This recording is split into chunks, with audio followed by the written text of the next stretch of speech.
Ladies and gentlemen, welcome back to another video on the channel. As you can see from the title, today we will be discussing the 8 storylines for the World Cup favorites, as the World Cup, the biggest tournament in all of sports, begins in less than a week. If you guys are new to the channel, welcome.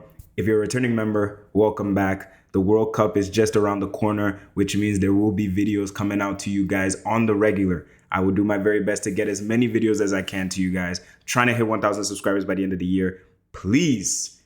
I can't do it without your help. So if you enjoy the content, like, comment, subscribe, hype. I don't even know what the hyping does, but please do all you can for me.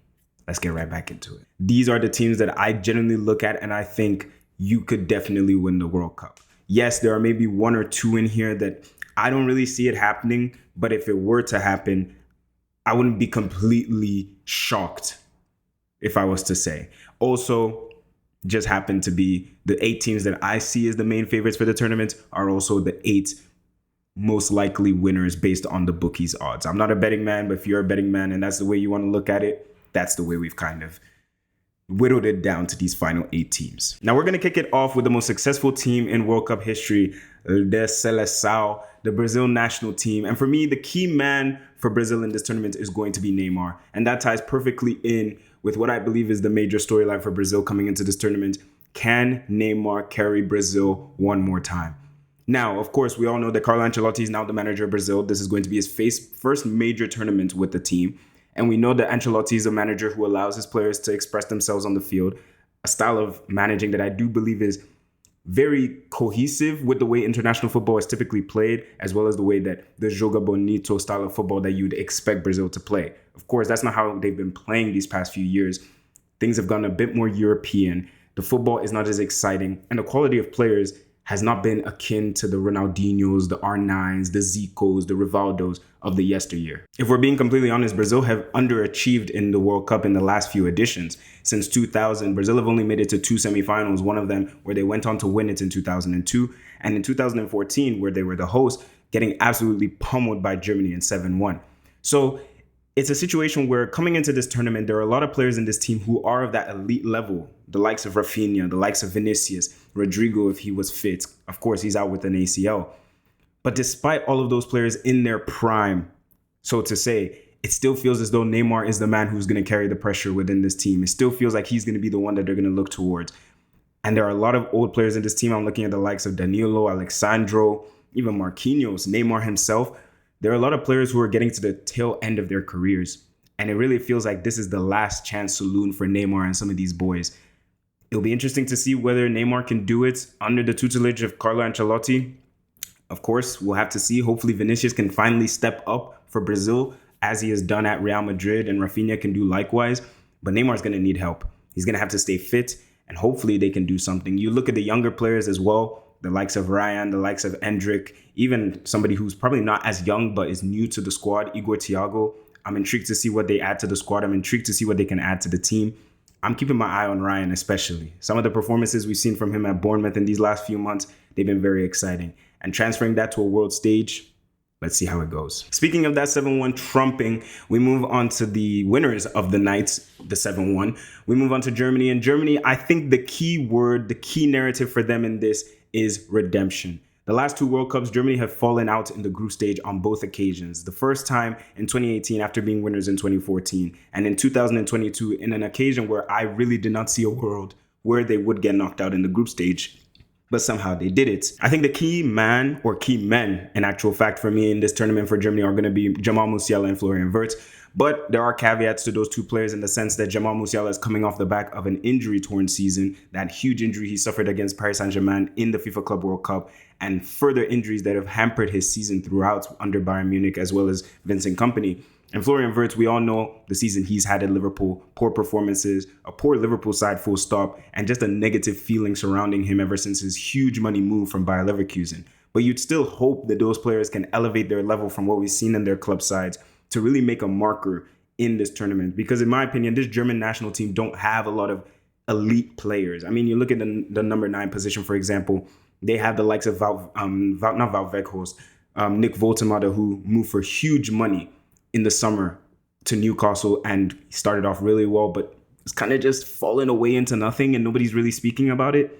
I guess that's just Premier League money for you. Kai Havertz, I've already stated my opinions on him on this channel. I don't think he's a consistent enough striker, in my opinion. And I think every time Germany have gone on to win things, even in like the 2010s, the 2000s, even the 60s and 70s, it's always been marked by that clinical number 9, whether it's the Lucas Podolskis of the world, the Gerd Mullers, the Miroslav Kloses. You need those players who can finish in international football. But Germany don't have that now.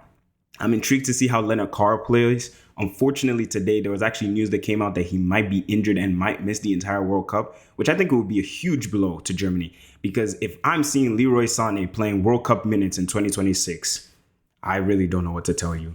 Julian Nagelsmann, I think, is a great tactician and offers them something that many managers in this tournament probably don't have, or many teams in this tournament probably don't have. A manager who's able to manage a team like a club side. Germany, we saw at Euro 2024, are very flexible. And I don't want to say this as though Germany have no chance of winning anything in this tournament. They don't have the best players individually, but I do think they have a great manager who can get the most out of this team.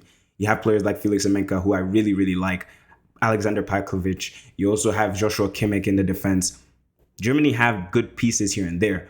But I think if they really want to make a mark in this tournament and get that redemption, as we said, they're really going to need Musiala and Florian Wirtz to step up. And just across the border, we move over to the Netherlands. And for me, the key narrative for the Netherlands is, can they finally do it? This is a country who has made it to, I believe, 2 or even 3 World Cup finals and has fallen at the final hurdle time after time after time. The Johan Cruyffs, the Arjen Robbins, the Robin van Persies. Can this era of Dutch football finally do it? For me, the key man is going to be Frankie de Jong. You guys know how much I love Frankie de Jong on this channel. I can never get enough of Frankie de Jong. Many people will probably say it's Virgil van Dijk. I won't really argue with them for that long. But I think Frankie de Jong in the Dutch national team is just a player who's allowed to free roam and play to his best abilities and really just express himself on the field. The midfield of the Dutch national team is incredibly strong. They have players like Tijani Reinders, Ryan Gravenberch, Martin de Roon, Frankie de Jong, as I mentioned. And the defense is jam-packed. Van der Ven, Jurrien Timber. Jeremy Frimpong didn't get called up for this. Van Dijk, Nathan Ake. I think Matthias de Ligt would have been called up if he wasn't injured. There's definitely quality in the areas of those areas of the field, in the midfield and the defense. But the attacking areas are so poor. So poor. I know they had the likes of Brian Brobby. Noah Lang had a decent season at Galatasaray. But then you look at the key players for this Dutch national team who will probably start these games. I'm looking at people like Memphis Depay. I'm looking at people like Cody Gakpo. These guys are not of the level. Though I will say Cody Gakpo has shown that he can elevate his level when he does play for the Dutch national team, just as we saw at the last World Cup. His last World Cup performances got him that move to Liverpool. They'll be hoping that he can replicate that this time around. Be interesting to see. I'm not really too high, I will say, on Ronald Koeman as a manager. He managed Barcelona for a little while. He had a few good moments here and there, but I think his tactical methods are just so outdated, and I can really see a world where the Netherlands just completely get tactically outclassed by probably teams they probably shouldn't in this upcoming World Cup. But you never know. Last World Cup, they were so close to knocking out Argentina. Who knows what they can do this time? And then we move on to Spain. Now, España. I won't tell you guys who I think will win the World Cup yet. That's probably going to be my next video where I do my whole World Cup predictions. But I will tell you who I will be supporting, and that is Spain. Now, for me, the big narrative coming into this tournament is Lamine Yamal the best player in the world? Now, there's so many ways you could look at this question. You could look at this narrative. For me, the Spanish national team have all the pieces that they need to genuinely win this tournament, with or without Lamine Yamal. Though I do believe Lamine Yamal takes them over the edge. I think Lamine Yamal offers you that difference-making ability that I don't think anybody else in this squad has. I think when you're coming up against the best teams in the world, Lamine Yamal gets you over that edge. But for me, as I said, the Spanish national team, they showed at Euro 2024, they can definitely win the World Cup. De La Fuente, I don't like him as a man. I don't like the way he fosters atmospheres. I don't like the fact that he plays Barcelona players through injuries. But this man knows how to coach a team. And you have that midfield that's filled with talented players. Pedri, Rodri, Fabian Ruiz, Zubimendi, Dani Olmo. Fermin Lopez, I think, is a huge miss in terms of injuries. Even Mikel Merino can play in that midfield, can play in that attack as well. The defense has good players that can help Spain, I think, in the way that they want to play. The likes of Cucurella, the likes of Marcos Llorente, the ball-playing center backs. And they have great goalkeepers, all three of them. But in the attacking areas, I look at it. And for me, the main person I'm looking at outside of Lamine Yamal, because I think Lamine Yamal will be the person that will guide this team to winning that World Cup if they do go on to do it, for me is Nico Williams. I genuinely believe if Nico Williams plays at the level that he played at Euro 2024, Spain can win this entire tournament. But if he plays the way he's been playing for Athletic Bilbao this season and a little bit of last season, I don't think Spain could. I think Spain can get far, but I don't think they can take that little step you need between contending and winning the whole thing. Because when teams are starting to double up, triple up on Lamine Yamal, you need that threat on the other side. And if Nico Williams is not at his apex level, it's very easy for teams to just focus on Lamine Yamal, stifle him, and you stifle Spain's attack. And next we have the back-to-back finalists. And for me, the most intriguing narrative of all, and that's France. For me, the France narrative, can France or can Didier Deschamps find the right balance? For me, this national team, we all know it. We all see it. We all have heard of it. The attacking talent in this team cannot be understated. Mbappe, Dembele, Olise, Doué, Cherki, Mateta, Thuram, Ekitike, who's out injured, Akliouche. They have attacking players falling under their ears. But the key thing Didier Deschamps needs to make sure is finding that balance. And not just finding that balance between the attack, the midfield, and the defense, but also finding that balance within the attack itself. Do you play a Kylian Mbappe with a Dembele? Do you play a Kylian Mbappe with an Akliouche? Do you play a Kylian Mbappe with a Thuram, a Mateta? Because we know Kylian Mbappe is going to play. Then it's about who do you surround him with. Ousmane Dembele, I'm looking at him in this tournament, a player who in the last tournament in the World Cup final was hooked in the first half. And after he got subbed off in that first half, I saw it as the end of Ousmane Dembele's career at the highest level. Ultimately, he's gone on to change his life. And now he's coming into this tournament as one of the best players in the world. Can you prove it now for the French national team? Because these last few tournaments with the French national team, he has been a bench player. He has been a spectator. So he'll be hoping, and many people will be expecting, the current Ballon d'Or holder to make a mark in this tournament. People like Cherki, people like Olise, people like Doué, who are coming into their first real major tournament for France. Can you make an impact? Because Kylian Mbappe, we know, is going to do it. All the criticism you want to give Mbappe at France, with Real Madrid, he performs for France. We saw it at the last World Cup. We saw the World Cup before that. The Euros, he's kind of struggling in that area. But we know when the World Cup comes, Kylian Mbappe is going to shine. Who's going to follow him with that? The defensive areas of the field, France have some of the best and fastest and most versatile defenders in world football. That midfield is going to be crucial, in my opinion. I think finding the balance, as I said, with the midfield and the attack is going to be huge. We saw it in the 2018 World Cup when they went on to win the trophy. N'Golo Kante covered the entire field. Paul Pogba was that dynamism you needed. Matuidi was sweeping all over the field. You need to find that balance once again. Is it a Chouameni? Is it a Manu Kone? Is it an Adrien Rabiot, who people don't really like individually, but Deschamps clearly seems to like? And last but not least, in my opinion, I think Warren Zaïre-Emery could be a huge player in this tournament for France. I really like him as a player. I think he played incredibly well for PSG throughout the season. I think it was a shame that he was left out of the final the way that he was, but that's just how the game works. Football is cruel. But I think if he really comes out and makes a claim in this tournament, Camavinga's not here, I think Warren Zaïre-Emery could really shoot his stocks to the moon today. Moving on to the current holders, Argentina. For me, the main narrative with Argentina is back-to-back, ? Can Argentina go back-to-back? Can Argentina do it again? I believe they will be the first team to ever win back-to-back World Cups since Brazil.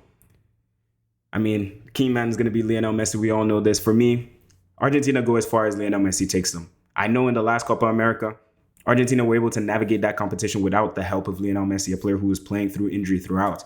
But I strongly believe in the World Cup, this Argentinian team is designed to aid Lionel Messi. I won't even be surprised if Lionel Messi doesn't have to start every single game. You play someone like Nico Paz, who I'm very excited to watch in this tournament. He plays for Como. I've seen him in many times, but I don't watch Como every single week. I definitely don't watch Serie A every single week.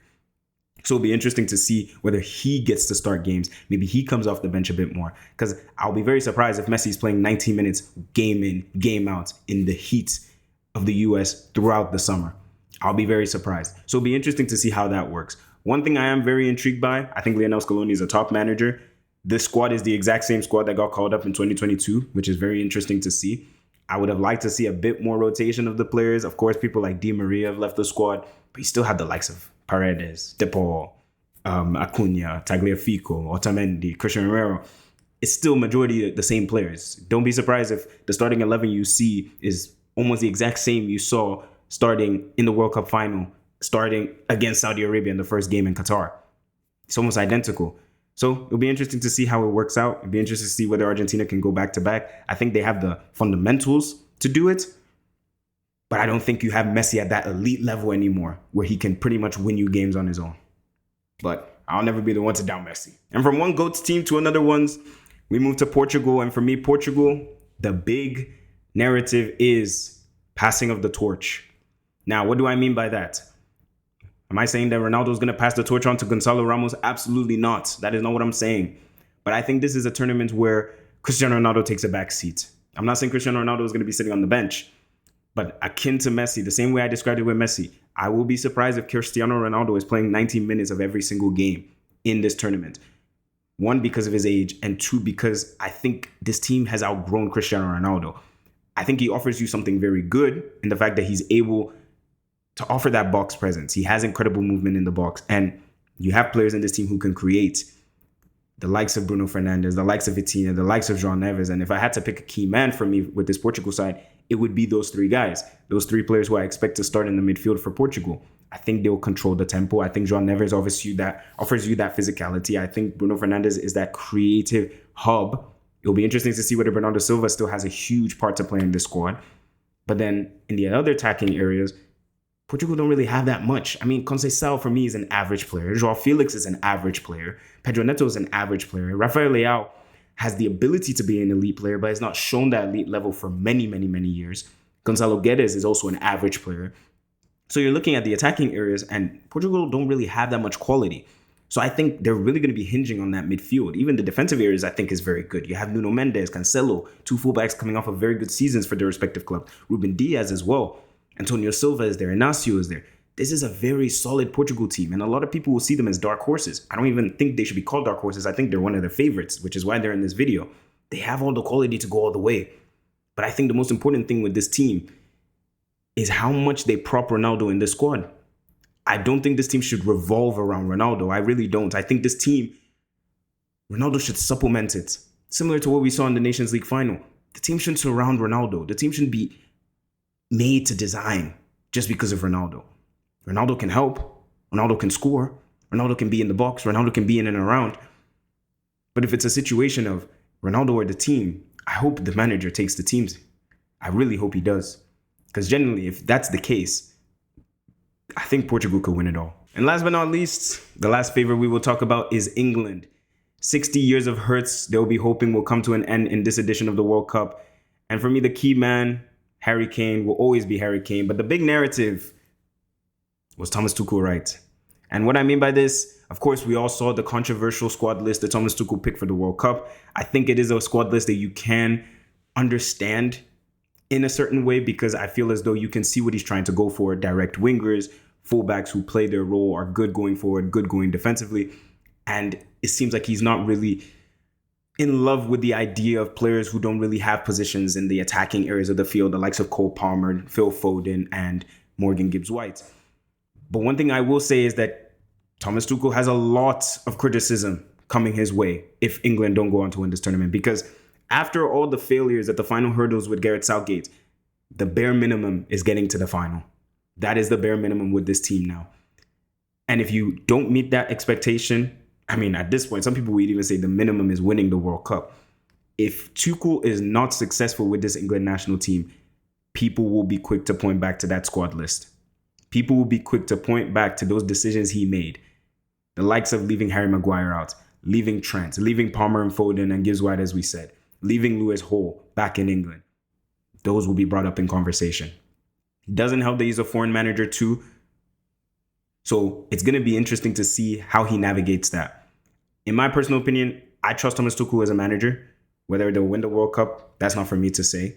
Well, not in this video at least. But I do think you can see what he's going for. And with Harry Kane scoring goals the way he is, it is kind of difficult to see with some of the players coming into the England team not being in their best form at the moment. Jude Bellingham has not had his best season. Eberechi Eze, yes, he's a Premier League winner, but has not had his best season. Anthony Gordon, just signed for Barcelona, had moments, but is not really coming in with the best of form. This is an England team that is still finding itself. Bukayo Saka and Madueke, likewise, they're not in the best of form. But you hope that they'll be able to figure things out. And Thomas Tuchel has to figure it out because he's the one that chose the squad. And many people would argue that there are many players he should have picked that he didn't pick. Players I'm excited to see with England, I'm very excited to see Elliot Anderson. I'd be lying to you guys if I said that I watch Nottingham Forest week in, week out. I just don't. So all the talk and all the negotiations and all the murmurs about him being a 100 million pound footballer, I'm trying to see whether this guy's chain is real, man. I'm trying to see whether this guy's chain is real. I've watched him a few times and I've been impressed. But if you told me this is a 100 million pound footballer, I would turn off my TV immediately. I would turn it off immediately. This guy was playing for Newcastle less than 2 years ago. And now all of a sudden, off the back of 1.5 good seasons, he's now worth 100 million pounds.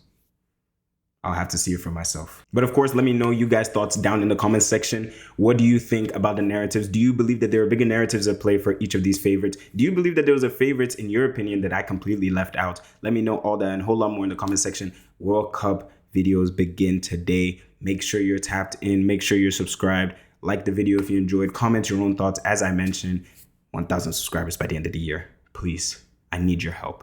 Thank you guys so much for watching as always. And as always, take care of yourselves and goodbye.